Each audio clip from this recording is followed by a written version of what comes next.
반갑습니다, 여러분. 오늘은 지난 시간 칼바르트가 니체를 어떻게 봤는가, 특별히 이제 공공신학을 칼바르트 신학의 전통에서 이제 하기를 원하는 그런 분들에게 이 강의는 참 도움이 될 겁니다. 칼바르트는 니체의 이해 다음에 이 하이데거를 어떻게 비판적으로 보았는가.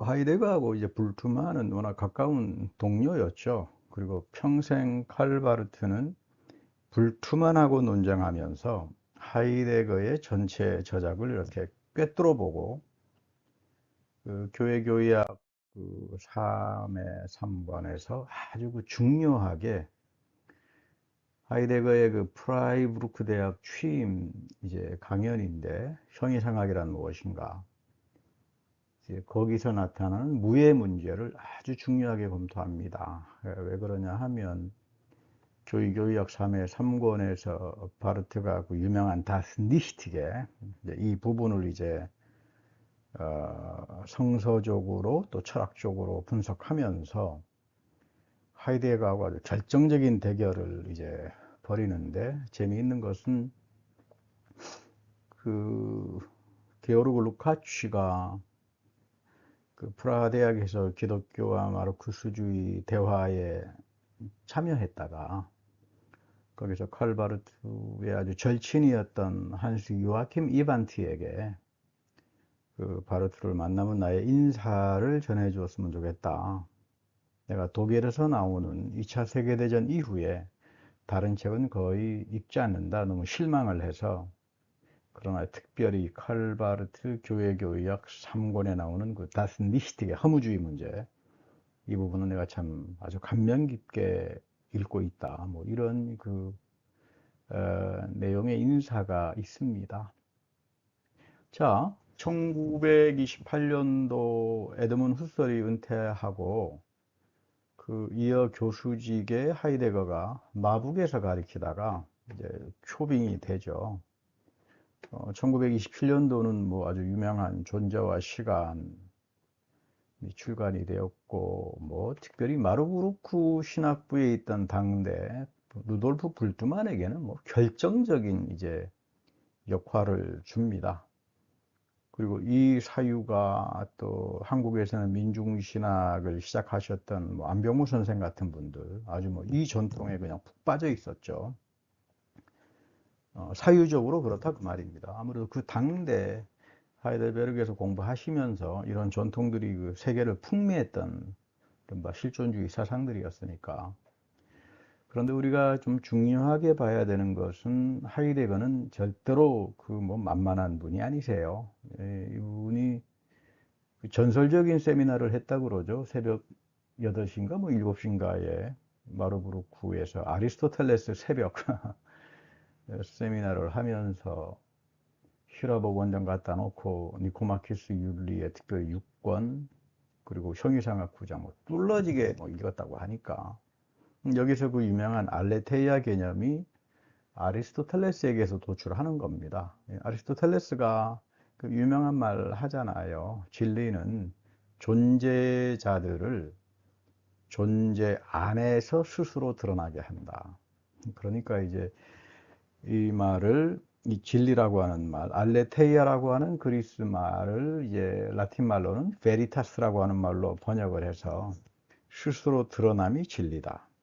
이걸 이제 하이데거가 존재와 시간에서 아주 중요하게 현상학적인 존재론적인 분석을 통해서 아주 지금까지도 엄청난 영향을 이제 미칩니다.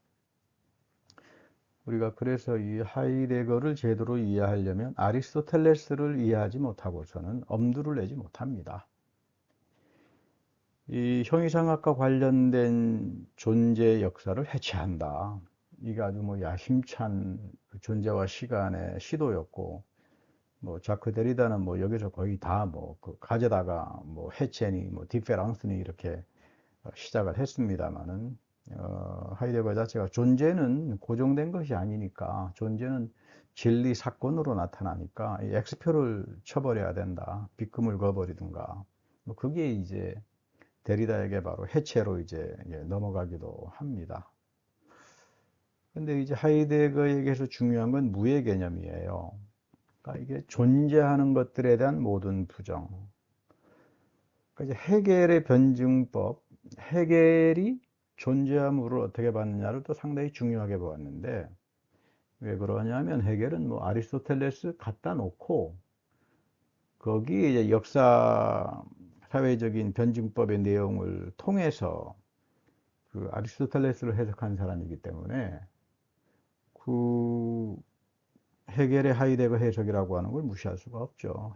죄송합니다. 헤겔의 그 아리스토텔레스 해석이라고 하는 건 이제 무시할 수가 없고, 그래서 상당히 이 하이데거도 헤겔의 정신현상학의 서문에 대한 경험 문제, 뭐 이런 것들에 중요하게 봤는데, 그러나 헤겔과 하이데거는 많이 다릅니다. 헤겔 변증법에서는 대립에 기초한, 갈등과 대립에 기초한 어떤 합리적인 부정, 매개 이렇게 나타나지.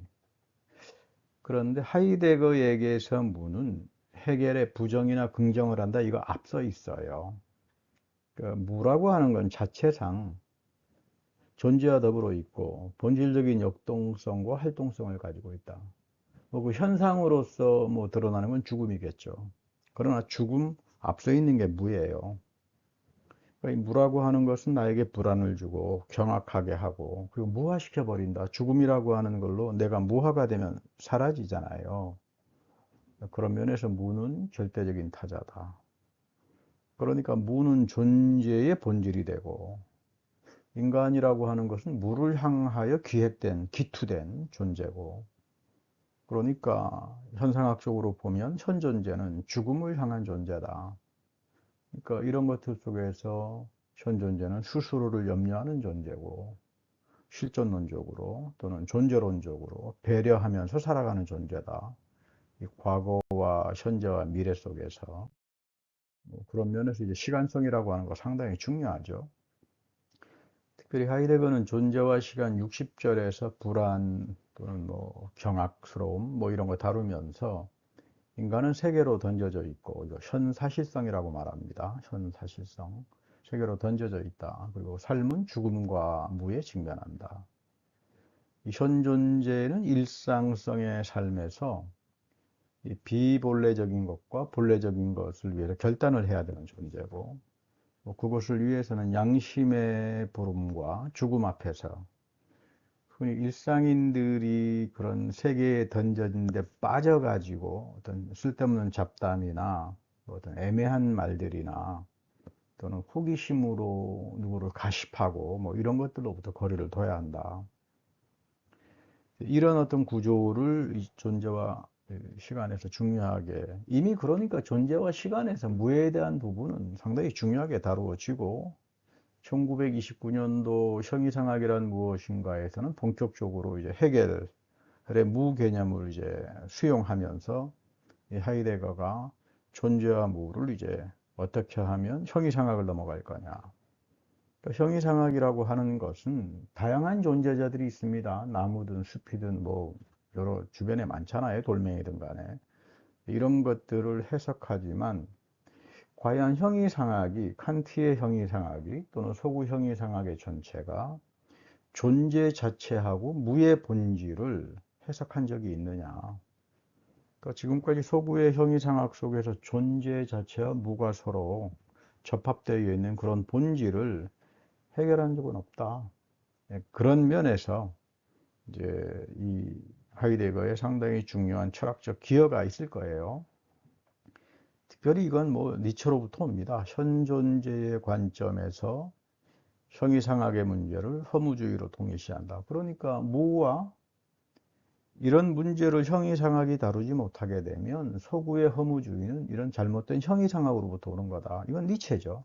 이 니체를 수용하면서 특별히 하이데거는 뭐 상당히 유대 기독교 전통의 유실론적 전통에 대해서는 반기를 드는 사람이에요. 그분의 그 저서를 쭉 읽어보면, 물론 가톨릭 신학자들은 초기 이제 하이데거가 뭐 가톨릭 신학을 공부했기 때문에 그 흔적으로 자꾸 이제 마이스터 카르트랄지 뭐 이쪽으로 이제 신비주의 쪽으로 접근하는 분도 계십니다만은 이미 존재와 시간에서부터 자기는 기독교 유일신론 쪽으로는 서지 않는다. 그런 걸 이제 선언하고 들어가니까 뭐 하나님의 형상으로서 인간을 보아서 뭐 이렇게 분석해 들어가는 기독교적인 인격주의하고는 상관없다. 현 존재를 실존론적이고 존재론적으로 그 눈에 드러나는 일상인들의 잡담이랄지 이런 것들은 전부 다 존재적인 거죠. 이런 현 존재자들의 존재, 온티슈한 거는 하고는 달리 존재론적으로 이제 그 부분을 가지고 난 나간다. 뭐 이게 이제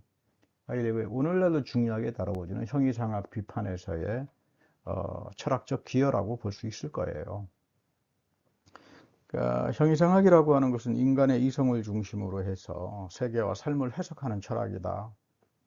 그러니까 이 서구의 형이상학의 전통에서 본다면 그 인식에 앞서서 사실은 존재가 앞서야 하는데 존재가 중요한 건데 항상 인식론이 이제 앞서 있다가 보니까 이게 옳고 그름을 따지고 선악의 문제를 따지고 이런 쪽으로 가다가 보니까 존재 자체의 문제는 거의 망각이 됐다. 그리고 그 존재가 무와 같이 더불어 있는데 이런 비판입니다.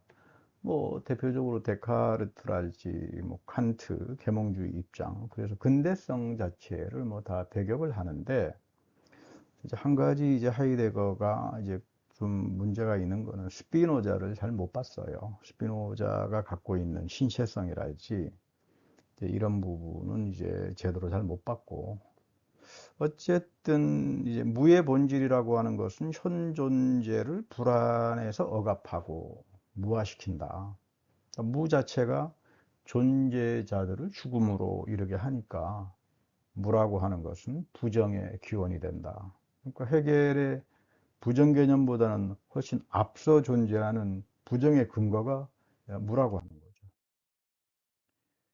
그러니까 하이데거는 니체로부터 무의 개념을 허무주의, 니힐, 허무주의, 무의 개념을 자신의 존재론 안에 수용하고 서구 형이상학 전반을 이제 해체를 시도하기 때문에 이 존재 자체는 무와 더불어 사유한다. 그러니까 이제 니체가 상당히 중요하게 근대성을 비판하고 초인의 고결한 윤리로 가져가지만 이 존재론적으로는 좀 다듬어지지 않았다. 그래서 이제 프랑스의 포스트 모던 쪽으로 가는 사람들은 이제 하이데거를 이제 포스트 모던의 이제 시작으로 거기에 또 니체를 어떤 약점을 하이데거 관점에서 또 존재론적으로 해석하는 뭐 그런 입장들을 많이 취합니다. 뭐 가장 대표적으로는 뭐 자크 라칸 같은 사람들 또는 뭐 데리다 같은 사람들 뭐 그렇게 또는 뭐 장 프랑스와 요타 같은 사람들 뭐 그렇게 볼 수 있겠죠. 한스 게르크 가다머는 뭐 하이데거의 아주 수제자고 그런 말을 하죠. 진리와 방법에서 존재와 시간에서 하이데거는 니체의 플라톤 비판을 수용했다.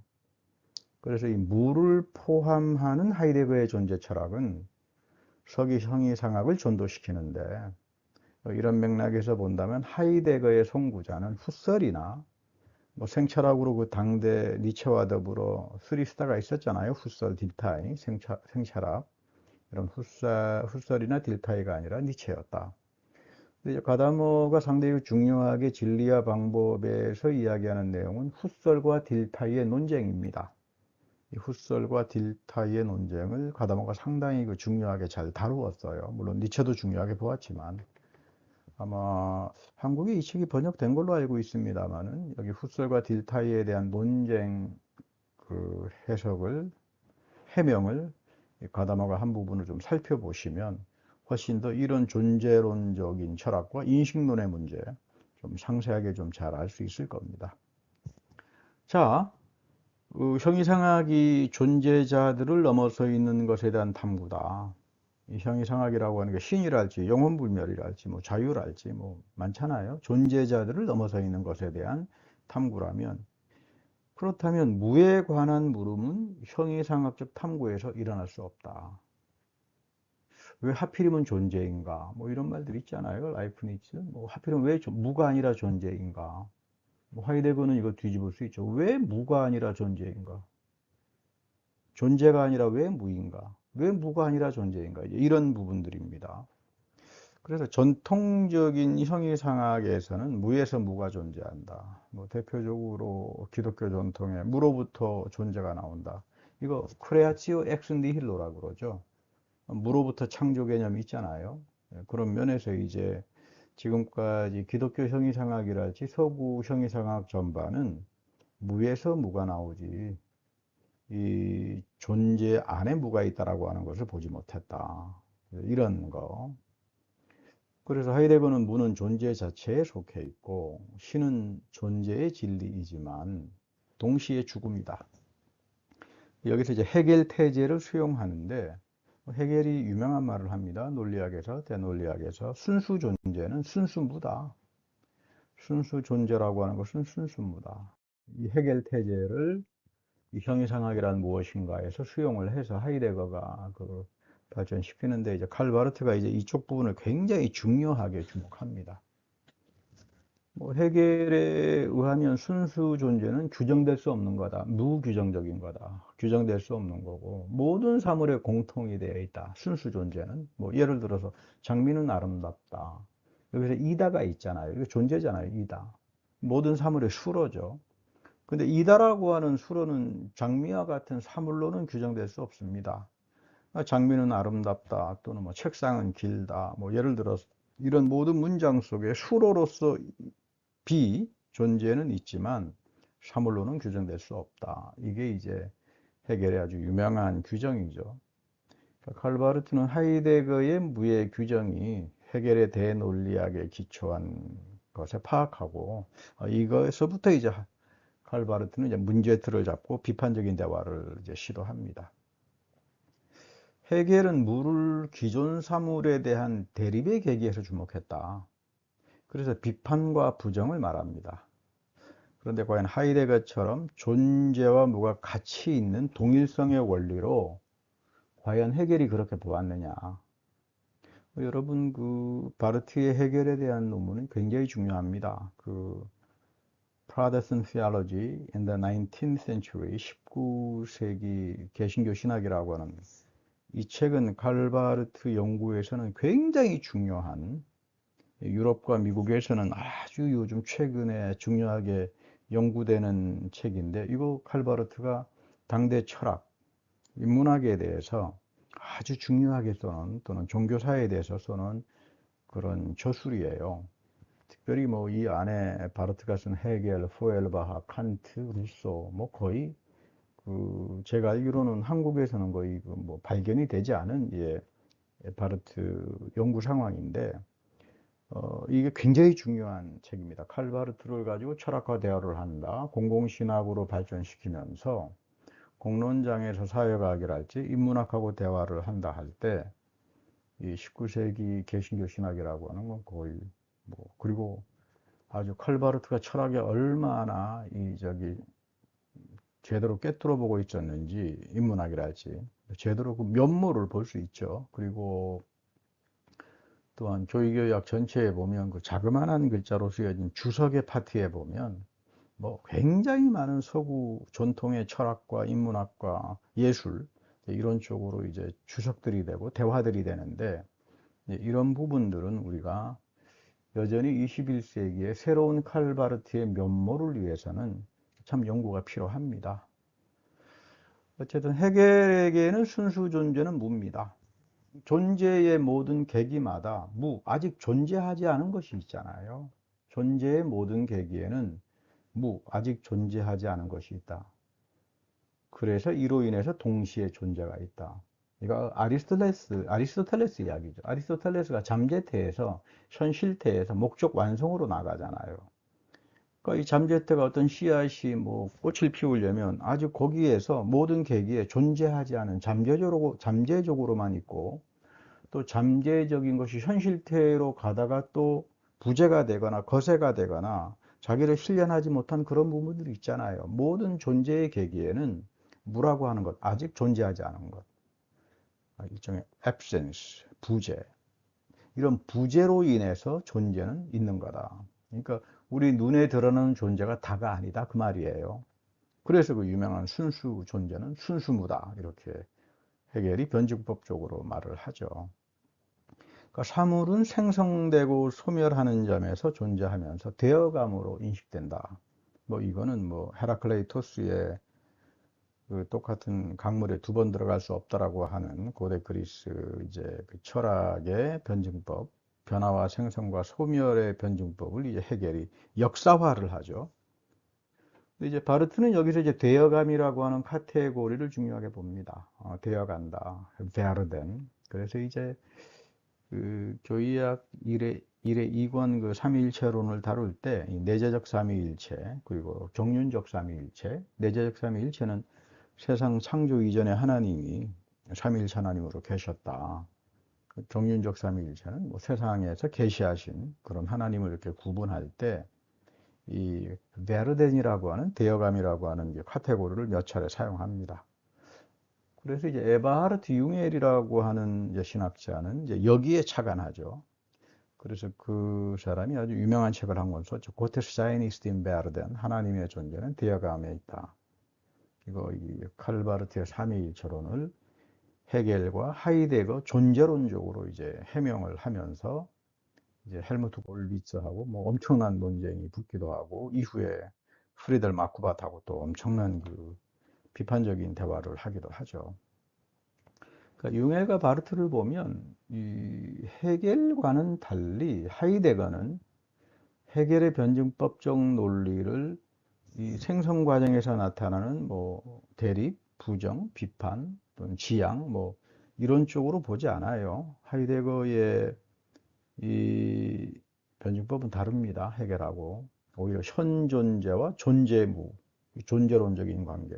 그러니까 온톨로기슈한 부분하고 온티슈, 존재적인 현상적인 거는 전부 다 이거는 뭐 좀 파생적인 거고 그 본질이 뭐냐, 그 에센스가 뭐냐, 그 현상의 에센스가 뭐냐, 그게 존재론적인 거다.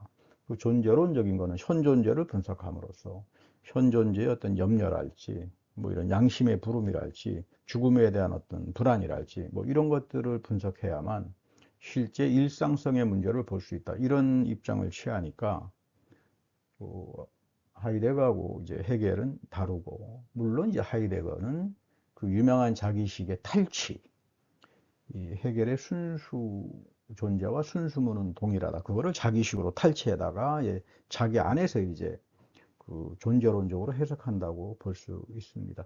아마 이런 부분에 대해서 좀 관심 있으신 분은 제가 그 허번 마루쿠제와 하이데거에 대한 동영상을 올려놓은 게 있기 때문에 그걸 보시면 이 하이데거하고 이제 그 마루쿠제가 어떻게, 마루쿠제는 헤겔 마르크스 변증법의 아주 전문가잖아요. 그 하이데거의 이런 존재론적인 변증법하고 은폐와 탈은폐 여기하고 비판적으로 대결하는지 잘 볼 수 있을 거예요. 자, 이 무로부터 모든 존재자들은 존재하게 된다. 무로부터 존재자들이 나온다. 근데 이제 바르트는 하이데거의 헤겔 수용에 대해서 이거 아니다. 이건 문제가 있다. 이렇게 보는 거죠. 비판적인 거리감을 두는 거죠. 칼바르트는 절대로 하이데거를 무신론자로 보지 않습니다. 절대로 하이데거는 무신론자 아니다. 오히려 존재 신비주의나 또는 영지주의에 가까운 사람이다. 그 한스 요나스가 1929년도에 하이데거 밑에서 또 불퉁한 마르부르크에서 영지주의 개념이라고 하는 박사 논문을 쓰면서 이 하이데거의 존재와 시간은 거의 영지주의 존재론을 다 이제 가져다가 쓰는 거다. 뭐 이런 이야기를 하는데, 그뭐 불트만이나 하이데거가 지도 교수였으니까 그만큼 공신력이 있겠죠. 한스 요나스의 하이데거 비판에 바르트는 공명해요. 물론 그렇다고 해서 바르트하고 한스 요나스의 직접적인 관계는 찾아보기 좀 어렵고요. 오히려 이제 한스 요나스하고 칼바르트의 아주 가까운 제자였던 프리델 마쿠바시라고 하는 두 사람은 굉장히 가까워요. 사유가 가깝고 또 교류도 하고 이제 그렇게 이제 이어집니다. 한스 요나스는 뭐 상당히 중요한 사람입니다. 아렌트와 더불어 역사사회학 쪽으로 들어오게 되면 뭐 아주 고전적인 자리를 차지하는 사람이기 때문에 한스 요나스는 뭐 추계 시대에 대한 연구랄지 영지주의 뭐 연구는 뭐 최고죠. 뭐 아주 고전에 속하는 사람이고 책임윤리, 파시즘에 대한 비판 또는 생태학적인 위기, 더 나아가서 유전공학 뭐 이런 맥락에서 보면 이제 요나스는 완전히 하이데거의 그 영주주의 파시즘에 대해서 등을 돌리고 이 책임이라고 하는 책임성의 윤리라고 하는 걸 가지고 이제 새롭게 자기 방향을 트는데 칼바르트에게 상당히 많은 공명을 하고 그러나 실제 직접적인 관계는 한스 요나스하고 프리델 마쿠밭하고 이제 상당히 직접적인 관련이 있다. 이렇게 말할 수 있습니다. 어쨌든 크레아치오 엑스 니힐로를 무로부터 창조, 무로부터 무가 나온다라고 하는 그 하이데거처럼 파악하기 어렵다. 오히려 헤겔은 루터의 영향을 받았죠. 헤겔은 십자가 신학 쪽에서 이제 예수 그리스도의 죽음 안에서 화해와 인정 철학이죠. 화해 철학. 그걸 가지고 이제 자기 철학을 특히 정신 현상학에서 써나가는 사람이기 때문에 그렇게 하이데거처럼 무로부터 무로 가는 순수 존재가 순수무다. 그래서 크레아치오 엑스 니힐로로 탈취해서 갖다 붙이기는 좀 어렵다. 물론 재미있는 것은 최근 연구에 하이데거가 바르트가 한 루터 해석에 상당한 영향을 받았다. 뭐 이제 그런 연구들이 나오긴 합니다. 물론 바르트는 뭐 하이데거를 엄청 읽었죠. 불트만 때문에. 한 가지 비판적인 반성은 헤겔은 대논리학에서 무와 존재의 종합은 하이데거처럼 세계 내 존재가 아니라 대여감의 계기에 속한다. 베르덴, 대여감의 한 모멘트에 속하지 하이데거가 이야기하는 것처럼 세계 내 존재, 뭐 그렇게 이야기하기 어렵다. 예를 들면 빨간색을 초록색이나 또는 다른 색깔들의 차이와 대립이 없이는 뭐 말할 수가 없잖아요. 빨간색 그러면 그거에 대립되는 초록색이랄지 뭐 검은색이랄지 이거하고 대립이 되어서 차이가 나야 아 이건 빨간색이로구나 구분이 될 수 있잖아요. 그런 맥락에서 이제 그 헤겔은 논리적으로 발전시킵니다. 그러니까 헤겔의 존재론이라고 하는 것은 존재하는 것은 빨간색은 다른 존재들 뭐 다른 색깔들 있잖아요. 뭐 검은색이랄지 파란색이랄지 이런 것들과 대립되면서 서로 부정하면서 자기 독특성을 드러내기 때문에 즉자라고 하는 것, 빨간색, 대자라고 하는 검은색, 이것들은 서로 상호작용을 할 수밖에 없죠. 대립과 부정의 관계를 통해서. 그래서 매개가 되고 제3의 것을 통해서 지향이 되면 새로운 보편적인 것, 즉자, 대자가 정립이 되잖아요. 뭐 이런 식으로 발전되는 변증법이기 때문에 항상 무한한 거라고 하는 건 없다. 절대라고 하는 것도 없다. 헤겔에게는 항상 무한한 것, 절대라고 하는 건 유한한 것 속에 관계에 서 있다. 그러니까 우리가 무슨 뭐 총상천하 유화독존 이런 절대적인 거는 헤겔에게 없습니다. 절대지도 그런 게 아니에요. 절대라고 하는 것은 항상 관계 속에서 인정하며 서 있는 거다. 이게 절대 개념이에요. 헤겔에게. 여러분 이거 오해하지 마셔야 됩니다. 자꾸 헤겔 뭐 절대지 그러니까 무슨 뭐 스탈린주의 뭐 어떤 뭐 이런 식으로 자꾸 이제 파시즘적으로 해석하는 그런 학자들이 있습니다만은 해결에게서 절대적인 것은 관계 속에 있는 거예요. 서로 상호작용하는. 그러니까 무한한 것은 오로지 유한한 것의 질서 안에서 차이의 정체성으로 존재한다. 차이의 정체성. 그러니까 대립과 상호작용을 통해서 해결의 존재로는 관계의 소통의 총체다. 아주 그 테일러라고 하는 사람, 헤겔이라고 하는 사람, 그 헤겔이라는 그 대주저죠. 아주 유명한 책인데 여기서 아주 잘 밝혔어요. 절대 개념이라고 하는 건 항상 관계 속에 있는 거다. 그러니까 헤겔에게서는 무가 존재의 본질이 아니죠. 하이데거처럼 정신, 성령, 가이스트, 존재의 본질이죠. 성령을 통해서. 그러니까 헤겔이 변증법적 존재론을 발전시킬 때 하이데거의 무와 존재의 은폐와 탈은폐 뭐 이런 식의 알레테이아 이런 변증법이 아니라 뭐 그렇다고 또 불안과 어떤 경악을 통해서 무가 계시되어서 죽음을 향한 그런 존재 철학하고 헤겔은 달라요. 헤겔은 굉장히 자유의 진보를 이야기하고 프랑스 혁명을 통해서 그리고 모두가 서로 다 인정될 수 있는 그런 굉장히 그 중요한 사회 철학의 내용을 갖고 있지 죽음을 향한 충동을 가지고 있는 존재 철학이다. 이렇게는 보기 어렵고 제가 보기엔 그렇습니다. 융헬은 뭐 불프만 하이데거는 전문가고 아주 뭐 그쪽 분야에는 뛰어나신 분인데 헤겔 철학에 대해서는 제가 보기에는 이건 좀 심하다. 이게 뭐 헤겔을 제대로 좀 읽은 사람인가? 그런 이제 의심이 들 정도로 이제 그 사람의 고테르 샤이니스트인 베르덴에서는 좀 문제가 있다 이렇게 보여집니다.